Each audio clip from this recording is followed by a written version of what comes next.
সার্থকের যদি আগে কোনো মেয়ের সঙ্গে যোগাযোগ থাকে আর সেটা এখনো থাকে, তাহলে তো নতুন করে ভাবাই যায়। ভাবা তো যায়, কিন্তু শুধু আমরা ভাবলে সেটা হবে না। দাদা ভাই এই বিষয়টা নিয়ে কি ভাবছে আমাদের সেইটা দেখতে হবে। সেটা আমার উপরে ছেড়ে দাও। তাহলে কি ডিসাইড করলেন আপনি?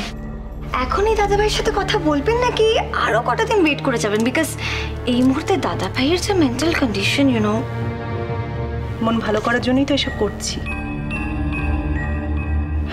তোমাকে এটা নিয়ে ভাবতে হবে না, আমি ওর সঙ্গে কথা বলবো।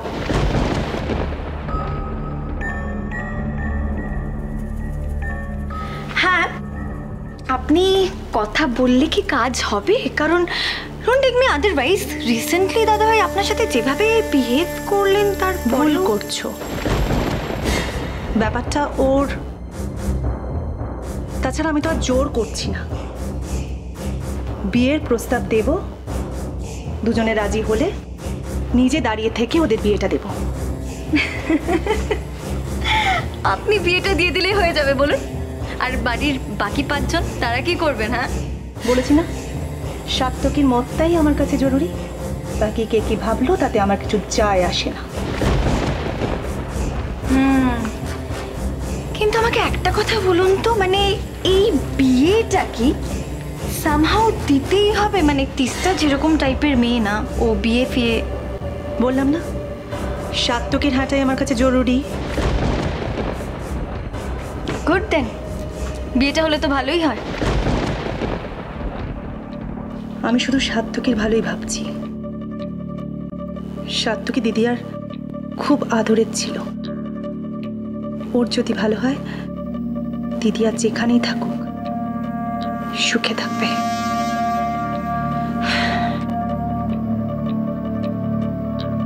যত সব নেকামো। বুঝলাম, কিন্তু একটা প্রবলেম আছে। সেটা হলো যে এই মুহূর্তে আমাদেরকে দেখতে হবে যে তিস্তা কিরকম পজিশনে আছে।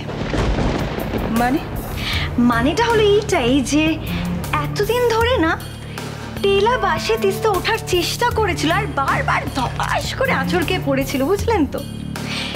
সার্থকীর থেকে আগে আমাদের জানতে হবে যে তিস্তা এই বিয়েটাতে রাজি কি না। হবে, রাজি হবে, আর বিয়েটাও হবে। এখন আমি এসে গেছি,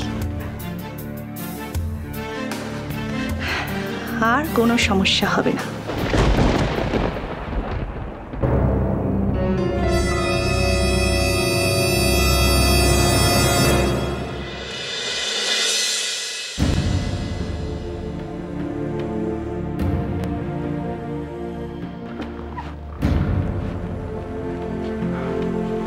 দাদা ভাই,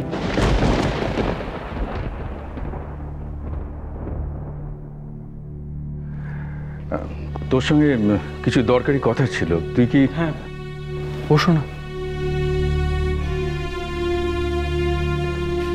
বস।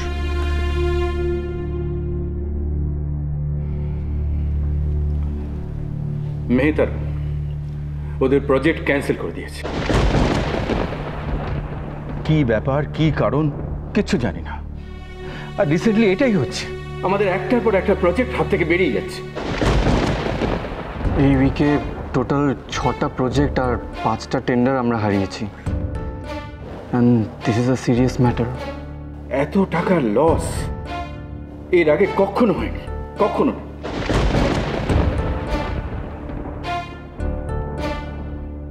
কিরে, তুই শুনছিস নাকি? ছোট মা বলে লাভ আর লোকসান একভাবে মেনে নিতে হয়। লাভের সময় যেমন অহংকার হয় না, তেমনি লোকসানের সময় নতুন উদ্যমে লড়াই করা যায়। ছোট মা এও বলে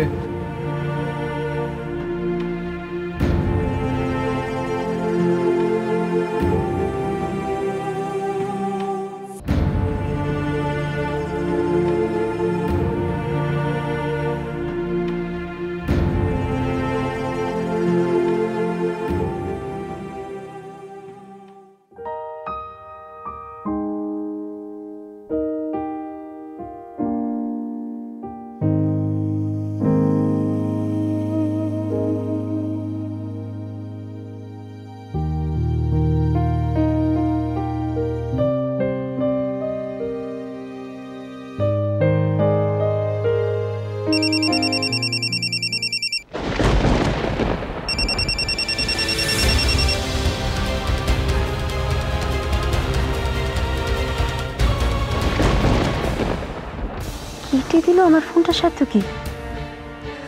আচ্ছা, আবার কিছু হলো নাকি? সেদিন তো মনে হলো বেশ ওকে কনভিন্স করিয়ে এসেছি আমি। দূর, আমি বাড়িতে বসে বসে এভাবে বোর হয়ে যাচ্ছি পুরো। কোথায় ভাবলাম একটু ড্রাইভে যাব, ডিনার করব, মুভি দেখবো, ফ্রেশ হয়ে যাব। না, সেটা তো হবে না, কারণ ওনার আমার ফোন তুলবার সময় নেই। ডিসকাস্টিং।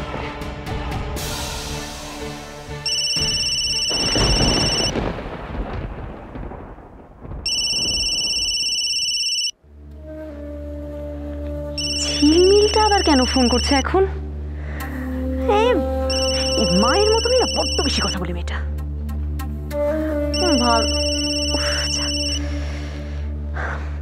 হ্যাঁ বলো। তিস্তা বলছো? হ্যাঁ, কিন্তু আপনি? না, তুমি আমাকে চিনবে না, আমি মনীষা বলছি। আমি ওলিয়া সাত্তকীর মাসিমণি। এটা তো ঝিলমিলের নাম্বার। আসলে ওর কাছ থেকে তোমার কথা শুনলাম, তাই মনে হলো একবার ফোন করি। ইনফ্যাক্ট ওই আমাকে ফোনটা ধরিয়ে দিল। সাত্তকীর মাসিমণি? কই, মনীষা নামে তো কোনো মাসির কথা। হ্যালো হ্যালো তিস্তা, হ্যালো, তুমি আছো? হ্যালো। হ্যাঁ হ্যাঁ, বলুন প্লিজ। আমার মনে হচ্ছে তুমি একটু কনফিউজড। আমি সাত্তকী আর ওলের মাসিমণি, মানে ওদের মা বিদিশা আমার নিজের দিদি ছিল। আসলে এ বাড়িতে একটা এমন ক্রাইসিস চলছে যে আমাকে আসতে হলো। আর এসে কথায় কথায় ঝিলমিলের কাছ থেকে তোমার আর সাত্তকীর রিলেশনের কথাটা শুনলাম। আর এই মুহূর্তে সাত্তকীর যা মনের অবস্থা, তাতে আমার মনে হলো তোমার হেল্পটাই সবচেয়ে বেশি ইম্পর্ট্যান্ট। হেল্প বলতে? মানেটা তো এভাবে ফোনে ডিসকাস করা যাবে না, তবে এটুকু বলতে পারি তোমাদের দুজনের কথা ভেবেই তোমাদের রিলেশনটাকে আমি একটা পরিণতি দিতে চাই। তুমি কি আমার সাথে একটু মিট করতে পারবে? ওয়াও, এই তো একদম মেঘ না চাইতেই জল। এই মাসিমণির ঠিক কি উদ্দেশ্য সেটা এক্ষুনি ক্লিয়ার না হলেও এর সাহায্যে যদি একবার সাত্তকীকে আমার হাতে এনে ফেলতে পারি, তখন একে আউট করতেও আমার আর বেশি টাইম লাগবে না। ওকে, আপনি বলুন না আপনি কোথায় মিট করতে চান? আজ সন্ধ্যেতেই আমরা মিট করব। আমি আর দেরি করতে চাই না তিস্তা। কোনো কফি শপে, জায়গাটা তোমাকে ঝিলমিল জানিয়ে দেবে। No problem.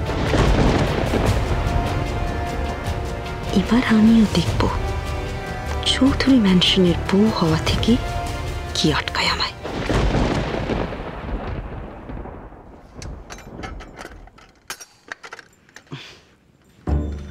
না ধরো,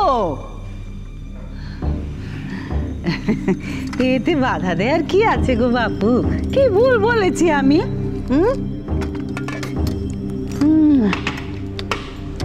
দে মা, আমি মালিশটা করে দে দেখি।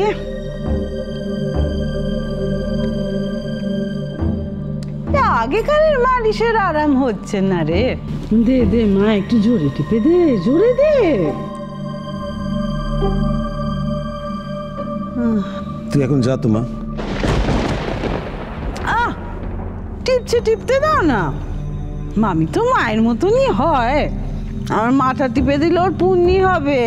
পুণ্যি ওর সেবা যত্ন করে হচ্ছে না শিখা, হচ্ছে অত্যাচার, যন্ত্রণা, কষ্ট সয়ে সয়ে। আরে বাবা, আমি তো সেটাই বলি গো, ওর তো জন্ম হয়েছে দুঃখ কষ্ট সহ্য করার জন্য।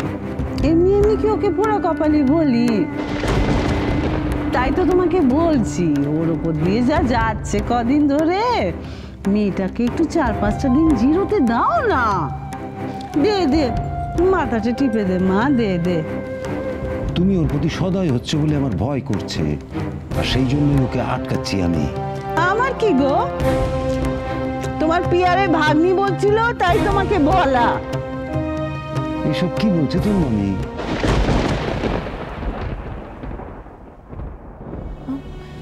হ্যাঁ মামা, আমার বোন তো ফুলের বিয়ে। তুই যাবি? আহা, প্রশ্ন করো বটে একটা। ও যেতে চায় বলেই তো তোমাকে এতগুলো কথা বলা। মা, তুই যেতে চাস? এখানে থেকে বা কি হবে মামা? না মানে ওই সব দিক ভেবে দেখ মা, ও বাড়ি থেকে যদি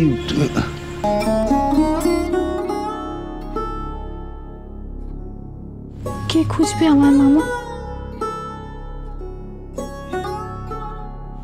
চোখের সামনে থাকা মানে তোমাদের কষ্ট হবে, তার থেকে বরং আমি কটা দিন থাকা তোকে আর বলতে হবে না মা। যা তুই কটা দিন ঘুরে আয় মুর্শিদাবাদ থেকে।